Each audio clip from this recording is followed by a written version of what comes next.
Hey everyone. We've been hearing a lot in the news about the impact of social media on social interactions, and we have sociologist, professor, and chair of sociology, Carter Rakofsky here, who studies this topic and is here to help us make it make sense. Thanks so much for being here, Carter. Oh, thank you for your interest in this topic. Yeah, so let's start with some of the basics. How has social media changed the way we interact and communicate? Right. Well, before we were in a one-to-many broadcast system, right? Mm. And now we're in a many-to-many. Mm. People can, send videos and broadcast themselves like to many people at once. So there are fewer gatekeepers to getting your message out. And of course, there are fewer editors and fewer, you know, the advertisers that used to control what was on the news or what was being broadcast are not as salient, not as Mhm. important. That actually sounds like it might be good, right? Less gatekeepers, less big broadcasters. Let's kind of flesh that out. What are some of the good things? What are some of the bad things about this? Right. Of course, some of the good things are communities that were not being represented can represent themselves. They Mm-hmm. can be seen the way they'd like to be seen. Like I follow a group called Black People Pets, Mm-hmm. and or like the We Do Not Care Club, like people that just want to, have their own stories shown and their way they want to live their life, not like the way, I guess the big advertisers are promising us, the American dream. Yeah. So there are positives that way. But, and also, like before, some of the criticism of news is that they would like just ask the officials for the story. So, like what happened at a Mm. protest, we might hear the mayor of the city, the police chief, just those people. And we would maybe get a few people on the ground, but it wouldn't be the same as like now citizen journalists can just kind of broadcast what's actually happening. Yeah. It almost sounds like a democratization, right? Of information in a way, right? Expanding, away from the officials, as you said, like kind of Right. expanding the people who have voice. Yes, and in a way too, we used to think, those of us who study culture, we thought, well, this is good because I mean, it is true. Like more different body types are being shown, more different, genders and sexuality expressions are being shown. But there is also, with the like AI and all the filters, there still kind of is this pendulum swinging back the other way where there are these high beauty standards that are being also. Mm. So yes, there's democratization, and then there's kind of a backlash, or there can be other mechanisms by which sometimes marginalized voices still are not being amplified, or Yeah. kind of restrictive mechanisms. Can we talk about those mechanisms? Because I could see, and I feel this sometimes myself, with so much information, so many Mm-hmm. things to choose from, people seek out ways to limit. So let's talk about Yes. how AI plays into that, how these other Mm-hmm. functions that you started to allude to are actually possibly limiting what would have been a very diverse Right. range of So voices. one of the things is that because there's so just a flood of content, and there's so much content that um, that the most kind of extreme content tends to go viral. Mm. So, and also when people like, there's been a study, and several studies where they looked at like tweets, and the more negative the tweet was, the more viral it went. Mm. So, because people who agree with it, they're, oh, this is a hot take. Nobody has been saying that. And so they want to amplify it. People who are, it's very objectionable to them, then they want to criticize it. And so Oh, yeah. they want to speak back against it. So then it just becomes really popular. So Yeah. that's what's leading. I mean, that's one of the mechanisms leading us toward negative content or more polarization. Yeah. And then also there's this frictionless, like when you open, even TikTok is probably the best at this, is just leading you down a path. YouTube does that too with the up next. Yes. So it's easy for people to kind of get swept into silos, and then reality is different for different people. Yeah. And was that something that was more easily mitigated against in this earlier model where it was, uh, you know, as you said, like the one voice to the many? Yes. Even with news, like we can point to, there's a more liberal news, like MSNBC, and there's some more conservative news, Fox News. But Mm-hmm. still, you could kind of see the different ones, Yeah. and there were some information silos, but still there were editors, there were people that were deciding like this is the top story, this should be at the front of the fold of the newspaper, for example, or this Yes. is how we should organize the news, or this is what's most important. So there were some general things. Now, people can just, what the algorithm will just suggest something that will keep you on. And in studies looking at like YouTube, for example, they find that they go to more extreme content and longer content. And Mm-hmm. another kind of surprising thing is that the more attention you have, the more attention you can get. So it does sort of collate amongst some really big accounts, the Yeah. content and the attention. So in a way, this power that was held maybe by newspaper editors or news journal editors, producers, it is now being held by these platforms, these Right. companies. And what are some of their motivations in the choices they're making? Right. I mean, the big thing they have two things that they're trying to do is to collect data on us that then they could sell to advertisers or to other companies, political, Mm-hmm. campaigns and so on. So they collect information about us. Also, they use that then to make their own platforms more, stickier for our attention. And then the other thing is they deliver ads. They want our attention to deliver advertising to us. Yeah. And even now, shopping within the app too. Yeah. So those are the two big things they want. So they will do whatever to keep us in the app. I mean, and even if you click on something, you end up staying within the app. That's kind of the way it's designed. Yeah. So they're not, I mean, there are some, like when Elon Musk took over Twitter and changed it to X, like there were some political agendas he had that he talked about. But generally, they're not really political. They're just trying to keep us engaged. Yeah. Engaged. Yes. I liked this term you use, like the stickiness of our attention, right? Like to stick us there. Yes. The attention economy, I think, is the other word that I've heard. Yes, I'd like to stay away from addicting. Yes, okay. Right, because it's sort of a moral judgment, and things we don't like, we tend to say it's addictive. Yeah, right? yeah, But very it's good point. more just that we are being kind of, and there is a persuasion architecture that keeps us in the platform, or staying as long as possible within the platform. Yeah. Knowing this, does it change how you interact with these different platforms, or how you advise other people to interact? Yes, I teach a class on this, and I tell my students, and we talk about what are your strategies for keeping control of your attention and kind of what you would like to do with your time, right? And what are the things you're giving up if you're on platforms too long? So one of the things is to take everything, like turn off all notifications. I turn off all notifications. I also have things like hidden kind of in the back screen. So on my first home screen on my phone is just things I can get in and out of, like my Notes app, or I have like Google Translate, or things that are like my music, things that I want to be spending time on, and that I can get in and out of, where it won't send me down a rabbit hole. Yeah. That's those are a few things. Yeah. And then going through and make sure you're not following like accounts that are going to make you feel bad about your life, or you want to be following things that are positive. Yeah. Are there different impacts for folks at different age levels, like the impact to children's been in the news lately versus adults? Right. When we've studied, researchers have, it's been a big topic of looking at teens, young people, and we're always worried about young people as a society. Those are it's always the case. But they have found that young people, what they report is feeling lonely. And in fact, we just had a study in our campus, and over half of our students said that they felt lonely, that they felt excluded, or they didn't have connections with others. So because we all have the desire to have human interactions, we're social beings.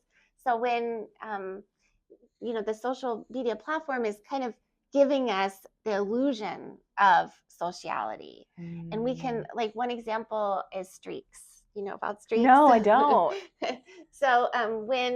So if you interact with the same person over time, like, and every day you get a streak, so then you can see like you've been interacting like 20 days or 100 days, and then you'll be streaked. So Snapchat has that, Instagram has it, and so because it's kind of a lot of labor to interact every day, some people just do like a wave or poke each other, and they're very minimal. So it's not really like you're interacting. Right. But so you're kind of, it's like turning interaction into a game. Yeah. And you're not really having a fulfilling, but you're just kind of like gamified. Yes. It's commodifying young people's need for interaction. Yeah. And sometimes they also can see like the highlight reels of other people, and they kind of feel excluded often because they can see parties and things that other people are doing. Yes. That they're not invited to. And then like I mentioned about the filters that especially young women and girls, there have been studies in showing the increased risk of eating disorders or feeling bad about themselves because of those. Yeah. As older adults, I think people are more worried about misinformation and getting in information silos, which is what we see with our politics. Yes, yeah. It is interesting the points you're making about friendship, right? And what that means to us, how we're now looking at it. It's something I've been trying to think through, but I can't quite get a grasp on this. And then to add to that, this layer of people turning to AI for these like deep friendships. Right. It does seem to be really changing. It's fascinating, right? Because you would think that we would be less lonely, just to kind of bring some of the threads together, that we would be less lonely with this constant access to all these people. And like, oh my gosh, in my town, I wouldn't actually find somebody who was interested in this super niche thing. But now I have this huge world of community. And now I have found my people. It seems like such a promise for community building. Do we see some of that happening? Absolutely, absolutely. And especially for people with marginalized identities, like LGBTQ youth, say that, you know, if they're in a town or in a family that's not supportive, they can find that community. So absolutely, there is, we're not seeing just like all negative or all positive. It's all interwoven together. I think what we have to be, personally, I feel what we have to be careful of is the illusion of connecting with others. Like on Instagram, you can see like what your friends liked. Yes. And so I sometimes think, oh, what did they like? And I kind of look through, but then, you know, am I really getting to know them? Like it's kind of directed the way the app wants you to have friendships. Yes. There's a group called Time Well Spent, and it's started by Tristan Harris, and he's saying like, let's not just maximize time on the apps, but time well spent on the apps. Like what if Facebook or what if these social media would have you meet up with people in real life, like facilitate that instead of just keeping you within their system. Yes. Right? Oh, so there's potential for like we can know each other more deeply, and we could then, you know, easily see who's in our neighborhood that wants coffee at the same time we do, or you know, who's going for a walk right now on campus that would want us to join them. Yeah. Like they could be doing those things, but they're not. Is it like, why not? I wonder, is there like a general, like sometimes I wonder, you know, later this week we're talking to Carrie Lane about work culture, and it, you know, I wonder if there's just a general exhaustion of how much energy it takes to create those type of relationships versus, you know, seeing the streaks. Right. I think it's also a matter of risk, right? So there have been studies too about like people breaking up with each other or having hard conversations over text. Yeah. Because you don't have to see that person's reaction. You have time to craft your ideas, and also people open text, like they're like really high response or open rate. Yeah. So if you're struggling to communicate with someone, you could send them a text. You're pretty sure they will have read it. Whereas in person, somehow, you know, you can be in the same room and they can just block you out or whatever. Yeah. But I guess one of the issues with that then is we are like, you know, as I don't know if it's young people or all of us, but you could have, I mean, some people think that we don't like hang out, like young people don't hang out anymore, right? And that it's kind of a risk involved in like, you know, propositioning someone face to face or talking to them face to face. They can feel a little safer to be just kind of behind the screen. Yeah, and I think like the foibles that come up when you're in person, right, versus being able to very carefully manufacture exactly how you're appearing, like over a text or online. Yeah, because I think this brings us a little more broadly from social media to like in general, like smartphones and other types of communication beyond social media. And you've mentioned texting and how that creates different relationships. Any other things that smartphones are doing in terms of our habits? Well, they are, we're doing more and more on the smartphones. The Pew Research Center looked at teens, and about more than half say that they're almost constantly online, and that's up from like 25% 10 Wow. years ago. Yeah. So they're like the stickiness of it. It's just there's so many things. Also, studies of young people. Again, young people are studied a lot because we worry about our youth, right? There's like all these moral panics about, the youth, what are the youth doing? And that's always the case. Yeah. And you're a historian, that's a focus. Anyway, Yeah. but they looked at like when are kids using social media or on their phones, and it's at night and in the morning. And then throughout the day, if they have a stitch of time, like they're waiting in line for something, or they have the stitches of time. Yeah. So we are kind of turning to the phones. They're with us all almost like an appendage. They're like part of us now. Yes. And they're always with us. So, and then if they're beeping at us and, constantly engaging, I know some young people have talked about like turning their phone to like a black and white screen, and that reduces time that you spend on, because it's not like as colorful and as like interesting. But there are a lot of hooks that the apps use to keep us looking. Yeah. At our Yeah. phones. 100%, man. Yeah. And then you kind of lose these moments of serendipity of randomly talking to somebody in line, right? Because you're just like looking at your phone. Yes. And we found like after the pandemic that we really need those conversations. Like these people that we're not very close to, and you would think it doesn't matter, but like saying hi to the same person every day when you pass them, like that is meaning and helpful for our mental well-being. Yeah. And feeling part of an actual community is, so we don't need just our primary friends and family. We also need the kind of the other social ties. Oh, that's interesting. Yeah. And also I think not having the time just to let your mind wander, and think of things. Like I always think, it's good when I'm like doing my yoga or like stretching and just having calm music on, because that's the time when I'll think of something that I was working on. Yeah. But, I mean, this is what they say about like the shower idea, right? Which I think is something that even pre-existed smartphones, right? And I think it's these moments where you really can't be distracted by anything else that the brilliant idea hits. Right. So giving your mind space for that. Yes. I'm feeling, how like for, I don't know, for your kids, like my daughter who's 13, she's definitely like into the 2000s right now. And one of the theories that I read is that's kind of the first analog moment, like that the Y2K, right? Like that moment where people weren't always on email phones. And I guess I'm kind of hoping that maybe this generation will have a backward pendulum swing to the analog. There definitely there's like the log off movements that certain kids are, and there's pockets of that. So there are young people that are resisting or kind of harkening back, to a time like Stranger Things was very popular, where it was like the 80s. So I think there is a sentimentality for that, and also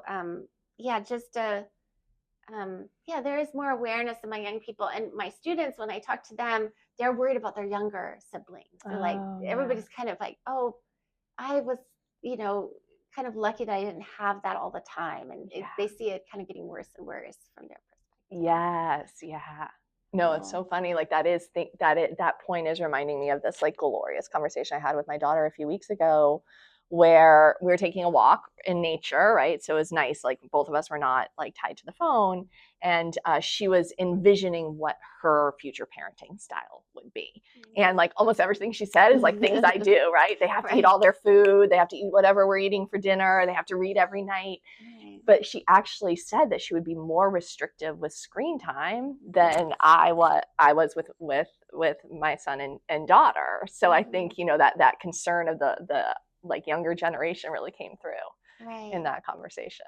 Yeah. I think it's also interesting by education level, social class, because like there's some of the tech execs have been kind of like sending their kids to schools with no devices and things, and you hear about that. And I think it's interesting, a concept I heard which has not been too explored too much, is called reality privilege. That can you make can you like have your kids in sailing club, or can you have like go on vacation and make your reality such that it's like better than what we could have on the screen? Yes. Crazy. Yeah. But there is like a class dimension. This came up Yes. in when I was talking to Dustin Abnett about on Low-Key Confused about AI. And he predicted that it will be like the wealthy who are always going to have these personal contacts, just like, you know, as you said, like it's kind of the tech people who are deprived, who are like, no, my kids cannot be always on screen. Right. And then kind of the folks who have less resources, less time, like might turn to just putting a device in front of their kid because they're managing so much. So there is an interesting class dimension there. Definitely, and it's you know it's expensive to go out, you know, to go out to dinner, to do things. It's, you know, there's kind of, it seems free. Yeah. And there's like low barrier to entry, and they keep you kind of in. So it seems free, and you know that's part of the appeal. Yeah. And you don't, I think too, like, right, if you're tired, you're working a lot, then that's just something easy to entertain. Yes. Yeah. So easy. Mm-hmm. I know there have been this might take us far afield from what you prepared for, but I am thinking about what's been done to regulate this. And there have been like policies and laws, and I wonder how effective those are, or if from your opinion, like some of the harms to society are so risky that there should be more formal, legalistic governmental control of these spaces. Right. Probably the most effective one that I've seen are the bell-to-bell phone bans in schools. Right, because that's easier to regulate, like a school, and there's a lot of support for that. Almost everybody agrees that young people shouldn't be on devices that much, and especially when they're in school with their friends, that they shouldn't be on devices. So those have been successful. You know, getting bans or getting age restrictions, that's something people fight for, and most people agree that kids under 13 shouldn't be on different platforms. But there's not a lot of will in the government to regulate those. And, you know, famously, some of the senators, like they were, when they had the Senate hearings for Mark Zuckerberg, they didn't know so much about technology, and that was like a lot of humorous moments came out of that. But they're also very powerful now in lobbying and so on. So that's a little bit harder. It is being done in Europe there, and especially around privacy. That's the angle, right? Is around privacy, because they collect a lot of data on us, and they can sell that data, and even like they can follow you outside your app. Like, you're not just when you're in the social media, but they follow what you do outside the app, and they can see your contacts, and it's kind of, yes. So in Europe, they have more protections in terms of privacy laws and data privacy. So that's one way to get at it. Yes. Yeah. You know, there was a talk that History put on last year, and I'm kind of blanking on the name, but one of the points he made is sometimes a piece of tech it looms so large, it becomes so ingrained in our society that there's no off ramp, right? So he talked about like when cell phones first came out, you didn't really need a cell phone in order to like navigate this world. But at a certain point, tech becomes so prominent that you can't really exist without it, because people expect to be able to get hold of you in a certain way. And so his warning to the group was, we're at this moment where with AI, where it's not dominant, where we actually can argue against it, but smartphones are a place where it's very hard. But it is interesting to hear that there are movements of people who are making different choices with technology. What are some of the privacy concerns in particular for these platforms? And are there any requirements for these platform companies in order to make sure that they're protecting people? Right. They don't, you know, they have user agreements, and we have things we need to agree to use the platforms. But it's not always clear. They're very long, you know, and sometimes you just need to do things, and people want to do things, so they're not looking. I think there has, what young people do to mitigate that risk is they'll have like alt accounts or kind of ghost accounts or private accounts that they only for a certain number of friends. So many young people have multiple accounts that they do different things with those different accounts to kind of try to keep some of their things private. But it's very difficult. It's pretty opaque. It's hard to know, and there's nobody pushing back really about that. Apple has previously been more at the forefront of like, we're keeping your data private. And they were kind of kicking people out of the App Store that were not doing that. So it historically been the better platform or the better tech company in terms of privacy and kind of restricting bad, kind of I don't know. But now I think, will Apple continue to do that? I'm not sure. They're not being asked to by regulators or by the government. Consumers could demand it, and I think they do. And I think that's one reason Apple has stayed kind of at the forefront because they have taken that more seriously than most of the social media companies. Yeah. What are the risks and harms of social media? And is there a possible world where we can just take the benefits and get rid of the risks? Right. Well, so there's a study that just came out where a researcher interviewed young people about their social media use, and she found a concept she called platform paradox, and that every platform has both within it the risks and benefits, and that young people felt they couldn't experience the benefits without the risks. So they couldn't express themselves or find community without also then being at risk of being catfished or someone, being inauthentic or risk of scams. So, you have to, also like you want to express yourself and join a community about mental health, right, to get resources. But then there's also the risk that then you could read more about mental health and start either self-diagnosing in an incorrect way or kind of exaggerate the way, get bad information or kind of get more into a rabbit hole of thinking about that all the time, which then wouldn't be healthy either. Right. So it's very difficult too for the companies to moderate or, these in kind of the risks and the benefits, and but users are trying to do that themselves. And a lot of times young people look back and say, oh, I really did take risks online. I did post things that I wish I hadn't. I think that as a culture too, we could start to see where we are a little bit more understanding of the types of content people have put out and see that people were just trying things out or they were, just experimenting. Yeah. Oh, that's an interesting point. Yeah. Like grant people some grace and don't freeze them in a particular moment and assume that was their one self. Yeah. Right. But that's one of the problems with like young people. That's what they want to do. They want to take risks. They want to try different things. So you go through different phases, like, in your development of yourself. And, but it's, difficult when that's happening with something can be shared, and it can be shared to audience. It's called context collapse when it's shared outside where it's supposed to have been, is supposed to have stayed in one area. And, our social life is like that. We, have our work life and our home life and all of that. But online, those things can get blurred. Yes. So fascinating. Context collapse, that's called? Yes. Yeah. But of course, as we get more sophisticated in using it, then we kind of set up different accounts for different reasons. Yes. But I think young people are, in general, people realize like anything that's online is not really private. Yeah. We cannot assume it would ever be private. Yeah. Or stay private. Yeah.